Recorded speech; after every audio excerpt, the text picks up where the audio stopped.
हाय, hello, नमस्कार. श्री स्वामी समर्थ. मी ज्योत्स्ना तुमचं आजच्या नवीन व्लॉगमध्ये मनापासून स्वागत करते. आणि आज शनिवार आहे म्हणून रोनित घरीच आहे. त्याला सुट्टी आहे शनिवारची. सेकंड सॅटरडे आहे म्हणून त्याला सुट्टी आहे. मागच्या वेळेला बकरी ईद होती म्हणून त्या निमित्तानं सुट्टी होती.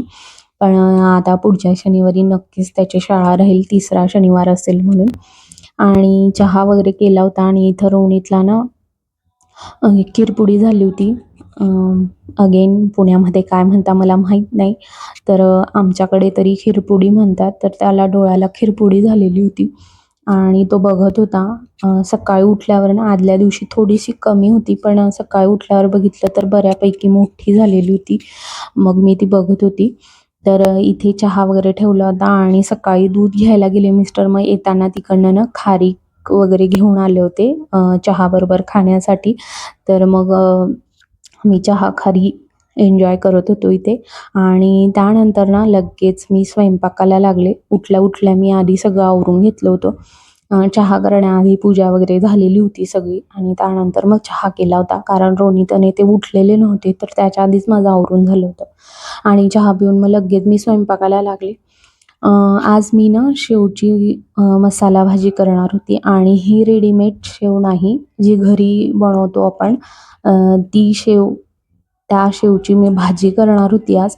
तर मसाला ना माझ्याकडं आधीच होता, ओला मसाला तयार होता. मी ज्या दिवशी वटपौर्णिमेच्या दिवशी मी मसाला केला होता, तर तो जास्तीचा होता आणि आमटी ही कमी लागत असते, फार जास्त लागत नाही. मग तो मसाला जो होता, ओला मसाला, मी डब्यात पॅक करून ठेवलेला होता.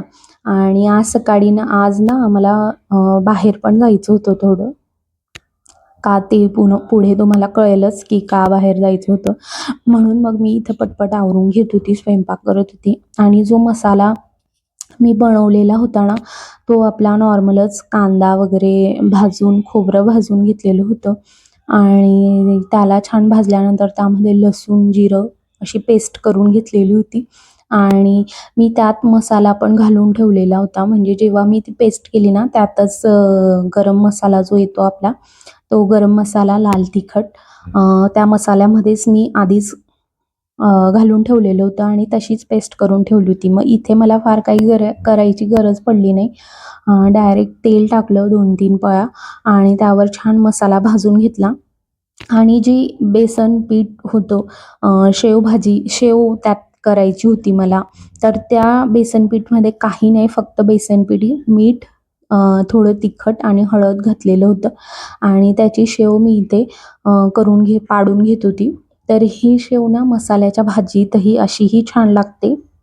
आणि साधा कांदा, टोमॅटो चिरून फोडणी वगैरे देऊन त्यामध्ये जरी अशी शेव टाकली तरी छान लागते. म्हणजे आमच्याकडं अशा दोन्ही पद्धती होत असतात शेवभाजीचे. मसाल्यामध्येही अशी शेव झारून करतात आणि साध्या कांदा, टोमॅटो वगैरे चिरून त्यामध्ये सुद्धा असं करतात. जर आपल्याकडं रेडीमेड शेव नसली तरीही चालतं. म्हणजे हे घरगुती उपाय झाला हा. म्हणजे जर घरात भाजी नसली, शेव नसली तर असं करू शकतो. तर भाजी केली होती आणि इथे ना रोनी ड्रॉइंग करत होता, झोपेतनं उठला होता. चहा वगैरे झाला, अंघोळ तयारी झाली आणि इथं ड्रॉइंग करत बसलेला. त्याला आता सध्या ड्रॉइंगमध्ये इंटरेस्ट आहे. आणि जेवणं करून ना आम्ही लगेच मग बाहेर गेलो होतो. इथे मी डायरेक्ट मध्ये व्हिडिओ वगैरे काही केला नाही, कारण उशीर होईल आणि असं पावसाचं वातावरण नको व्हायला. उशीर झाला आणि तिकडनं येताना जर पाऊस वगैरे आला तर प्रॉब्लेम नको व्हायला म्हणून व्हिडिओ न करता डायरेक्ट आम्ही ना इथे गावात आलो होतो कपाट बघण्यासाठी. तर आम्हाला ना कपाट घ्यायचे. तर यावेळेला ना आम्ही ठरवलं होतं की एकाच दुकानात जाऊन डायरेक्ट कपाट घ्यायचं नाही. सहसा आम्ही असंच करतो की पहिल्या दुकानात गेलं की आवडली वस्तू की घेतली आणि घरी आलो आणि नंतर मग असं कळतं की अरे इथे छान होती, तिथे छान होती, असं नंतरून कळत असतं. तर यावेळेला ना आम्ही ठरवलं होतं की 4-5 दुकानं फिरायची आणि त्यानंतरच सिलेक्ट करायचं. म्हणून मग आम्ही ना गावात आलेलो होतो कपाट बघण्यासाठी. तर इथं आम्ही 3-4 दुकानं फिरलो कपाटांसाठी आणि त्यानंतर असं ठरत नव्हतं की कशामध्ये, कशा पॅटर्नमध्ये कपाट घ्यायची आहे आणि कसं घ्यायचं हे ठरत नव्हतं. त्यामुळे आम्ही फक्त बघत होतो, जी मनाला आवडेल ती घ्यायची. तर इथे ना बऱ्याच कपाट बघितल्यानंतर एक कपाट आम्हाला आवडली होती. तर पण असं होतं ना, ती होती स्लायडिंगची, तर ती घ्यायची, नाही घ्यायची असा प्रश्न असा मनामध्ये चालू होता. त्या दुकानातनं पण बाहेर आलो. परत 3ऱ्या-4थ्या दुकानात आलो. तिथेही फिरलो आणि सरळ घरी आलो. घेतली नाही, बुक केली नाही. फक्त आम्ही एक 4-5 दुकानं फिरलो, बघून घेतलं आणि घरी आलो. तर तिथे रस्त्यामध्ये ना छान अशी जांभूळ दिसली आणि मी आता या सीझनमध्ये जांभूळ आणलेलेच नव्हते. तर हे या सीझनचे पहिले जांभूळ मी घरी आणलेले होते आणि छान मिळाले. ₹100 ला जवळ-जवळ साधारण आय थिंक अर्धा किलो होते ते. तर आणले होते आणि रोनीतलाही आवडले तर तो खात होता. खरं आमच्या सोसायटीत सुद्धा आहे जांभूळची छान मोठं झाड आहे आणि तिथंही बरीच जांभूळ लागतात. पण यावेळेला ना फारशी तिथं दिसत नाहीये. नाहीतर त्या झाडावरची मी गेल्या 2-3 वर्षापूर्वी ना तिथलीच जांभूळ सगळी खाल्ली होती. कधीच विकत घेतलेली नव्हती त्यावर्षी. पण आता सध्या तिथे नाहीयेत म्हणून विकत घेऊनच खावं लागतं. तर इथे ना मी चेंज करून घेत होती कारण आम्हाला करायची होती क्लिनिंग घरातली आणि जो बेड आम्ही असा उभा ठेवला आहे, तर आम्हाला आडवा करून घ्यायचा आहे विंडोजवळ. तर इथं ना मी डोक्याला हात लावून बसली, की जो एवढा पसारा आहे, तो सगळा काढावा लागेल. त्याशिवाय जो बेड आहे तो अजिबात हलणार नाही. तर एवढं सगळं सामान कसं काढायचं ना, म्हणून मग मी इथं टेन्शनमध्ये होते आणि ते तिथं बसले. कारण आम्हाला बेड सरकवायचाच आहे. जो आडवा आहे ना, तो उभा करूनच घ्यायचा आहे. कारण जे कपाट वगैरे घेतलंच, तर ते कुठं लावायचं, तर ते आडव्या दिशेने लावायचं आणि जे आत्ताचं आहे ते आम्हाला देऊन टाकायचं कारण ते पूर्णपणे खराब झालंय, बऱ्यापैकीच खराब झालंय. तर आम्ही इथं सुरुवात केली होती पटपट सगळं सामान काढून घ्यायला सुरुवात केली होती. आणि ना गेल्या 3-4 दिवसापूर्वी म्हणजे वटपौर्णिमेच्या आदल्याच दिवशी मी यातल्या साड्या सगळ्या बाहेर काढल्या होत्या आणि मी त्याचा व्लॉगही केलेला आहे. वटपौर्णिमेच्या आदल्या दिवशी साड्यांचा व्लॉग केलेला आहे, की माझ्याजवळ कोणत्या प्रकारच्या साड्या आहेत आणि कशा आहेत. तर त्याचा व्लॉगही केलाय. तर त्याच दिवशी मी ना त्यातल्या सगळ्या साड्या काढल्या होत्या आणि परत रचून व्यवस्थित त्यामध्ये ठेवल्या होत्या. आणि इथं आता ते परत सगळं मला तसंच काढावं लागलं आणि बेड फार जड असल्यामुळे ना इथे खूप अशी बेडच्या खाली खूप घाण झालेली होती. जाडं झालेलं होतं. तो बेड जड असल्याकारणाने तो अजिबात सरकत नाही. त्याच्यात खूप सामान आहे, तर तो अजिबात हलतही नाही, सरकतही नाही आणि त्याखाली झाडूही जात नाही कारण तो पूर्ण टच आहे खाली. झाडूही जात नाही आणि घाण त्याच्याखाली खूप होते. मग ती आज बेड सरकवण्याच्या निमित्ताने आज तेही क्लीन होणार होतं आणि एकदा ना त्याखाली पाणीही सांडलं होतं. तर ते क्लीन झालं नाही, ते तिथंच कोरडं झालं. तर त्यामुळेही खूप घाण झालेली होती खाली. असो, तर मी हे सगळं क्लीन करून घेत होती. जे जितकं जाडं होतं ते सगळं क्लीन करून घेत होती. माझ्याकडे हे मशीन आहे, मग त्यामुळे मला जरा सोपं गेलं. झाडून घेतलं असतं तर ते उडालं असतं, तर मी त्यात पटपट आणि झाडून नंतर पुसूनही घेईल. तर आम्ही दोघं मिळून ना इथे बेड सरकवण्याचा प्रयत्न करत होता. म्हणजे थोडा आणि जशी दिसेल तशी घाण जी आहे बेड खालची ती क्लीन करून घेत होतो. आणि असं ना एकट्यानं करणं पॉसिबल नाही होत आणि सुट्टी होती तर म्हटलं चला दोघं मिळून करून घेऊ. एकट्यानं पॉसिबल होत नाही आणि अर्धा बेड सरकवला होता आणि त्यानंतर मी सगळं क्लीन करून घेतलं, पुसून घेतलं, झाडून घेतलं. कारण फार धूळ आणि जाडं खूप जास्त प्रमाणात तिथं झालेलं होतं बेडखाली आणि त्यानंतर मी पुसून क्लीन करून घेतल्यानंतर मग आम्ही बेड हा फायनली सरकवला आणि इथं बघितलंच असेल केवढी घाण आहे बेडखाली. पण बेड सरकवणं नेहमी पॉसिबल नाही होत. कधीतरी आणि या बेडला मला ना फार जास्त दिवस झालेले नाही आहेत. मोजून 4 महिने झाले असतील, 4-5 महिने आणि आत्ताच घेतलाय तोही आत्ताच बनवून घेतलाय. त्याआधी आमच्याकडे लोखंडाचा होता, जो की खराब झाला होता म्हणून मग आम्ही असाच घेतला आणि आम्ही सगळं मूव्हेबलच घेतलंय. आम्ही फिक्स असं फर्निचर फक्त किचनचं आहे. बाकी सगळं मूव्हेबलच आहे.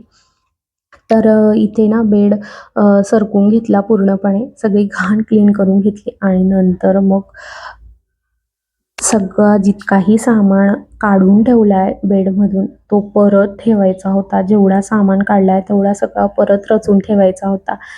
कामं बरीच होती, पण असो करून घेणं गरजेचं होतं आणि इथे लगेच मी पुसून घेतलं. कारण काय होत होतं, मग तेच धूळ इकडे तिकडे पाय लागत होते आणि मला पलंगातला आतला सामानही रचायचं होता आणि एवढा सामान रचायचं आहे म्हटल्यावर सगळं आता खालीच ठेवावं लागेल फरशीवर. तिथे सगळ्या साड्या वगैरे कपडे ठेवावे लागतील म्हणून आधी पुसून घेतलं होतं, क्लीन करून घेतलं होतं आणि नंतर इथे ना स्टूलवरच बसले.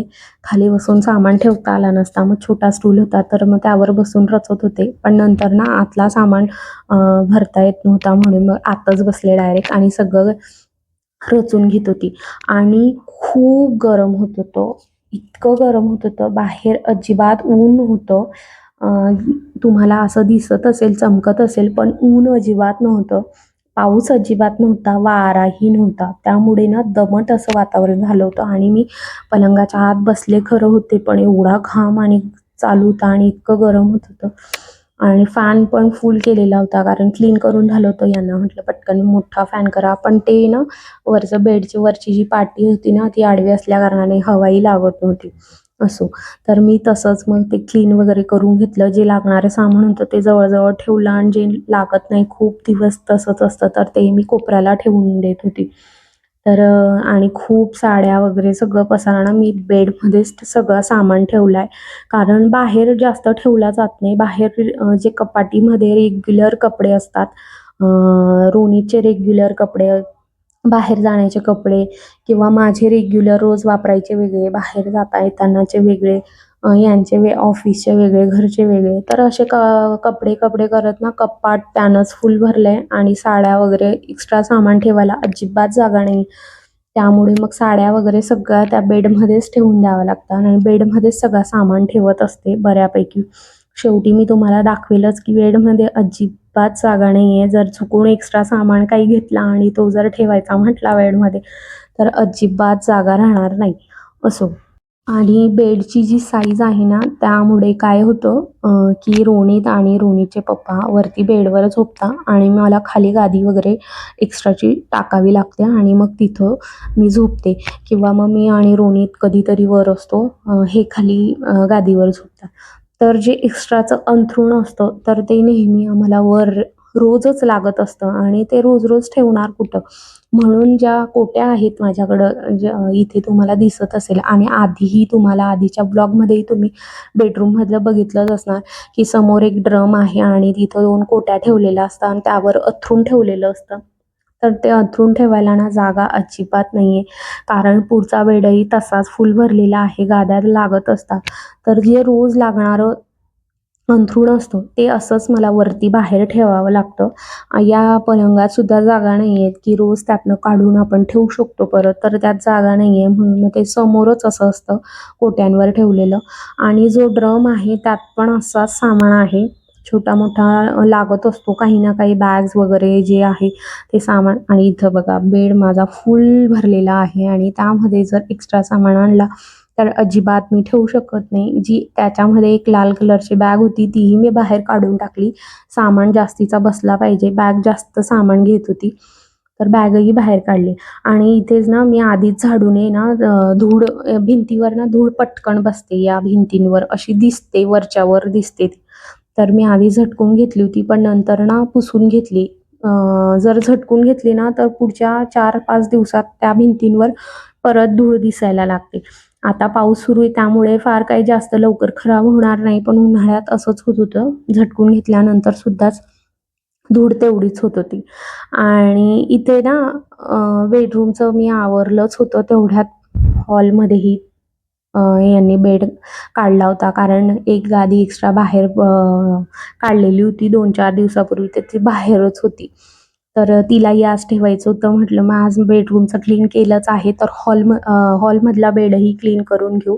आणि हॉलमध्ये ना मी सोफा ठेवला नाही आहे कारण सोफा यासाठी नाही ठेवला आहे, तर माझ्या ज्या सासूबाई असतात ते येतात अधूनमधून इथं माझ्याकडं, तर त्यांना ना खाली झोपता नाही येत, खाली गादी वगैरे टाकून झोपता नाही येत. तर त्यामुळे बेड लागतो. तर आम्ही सोफा न घेता बेड घेतला आहे जेणेकरून त्यांना सोयीचं होईल. आणि पूर्ण क्लीन झालं, हॉलचं क्लीन झालं होतं आणि त्यानंतर इथंही बेडशीट वगैरे आजरून पिलो वगैरे सगळं क्लीन करून घेतलं होतं. आणि खूप थकली होती कारण सकाळी उठल्यापासून एकसारखी कामं चालू होती. अजिबात आराम नव्हता आणि गावातही गेलो होतो. तिकडनं आल्यानंतर लगेच क्लिनिंगला लागलो. तर खूप थकली होती. म्हणून इथे ना स्वयंपाक करायची अजिबात इच्छा नव्हती आणि सकाळी जी भाजी केली होती शेवची, तर ती थोडीशी होती शिल्लक, बऱ्यापैकी होती. तर मग मी ठरवलं आणि 2-3 पोळ्याही होत्या शिल्लक. तर म्हटलं आता करण्याची काही कॅपॅसिटी नाही आहे आणि बाहेर जायचं नव्हतं. म्हणून मग मी इथं कुकरला थोडासा भात लावला, की रोहिणीताई थोडासा दूध भात वगैरे खाऊन घेईल किंवा भाजी भात खाईल. म्हणून मग काही न करता भातच लावला आणि इथं हॉलची बेडशीट वगैरे आणि यांनी मला खूप मदत केली सगळ्या कामांमध्ये. आणि हे सगळ्या कामांमध्ये मला नेहमी मदत करत असतात. असं नाही की आजच केली आहे, ते नेहमी करतात मला. तर इथे ना मी Instaवर ना एक रील्स बघितली होती. तर त्याच्याने ना पेपरचं जे प्लेन असतं ना, ते बनवलेलं होतं. तर ते असं वरतून सोडलं की खाली असं बर्डसारखं उडत जातं. म्हणजे एका पक्षीसारखं उडत जातं. तर ते तसं दिसत होतं. मग रोनितला मी दाखवलं. मग रोनित मला म्हटला की आपणही बनवूया. तर मी ते इथे बनवलं होतं. 2-3 वेळा मी ट्राय केलं, 2-3 वेळा रोनितनं ट्राय केलं, पण ते अजिबात उडत नव्हतं. कदाचित मी चुकीचं बनवलं असेल किंवा ते वेगळं असेल काहीतरी बनवलेलं. पण मी जसं त्यांनी दाखवलं होतं सेम तसंच बनवलेलं होतं फोल्ड वगैरे करून, पण ते अजिबात उडलं नाही. असो. तर आजचा व्लॉग इथंच संपवते आणि तुम्हाला आजचा व्लॉग कसा वाटला नक्की कमेंट करून सांगा.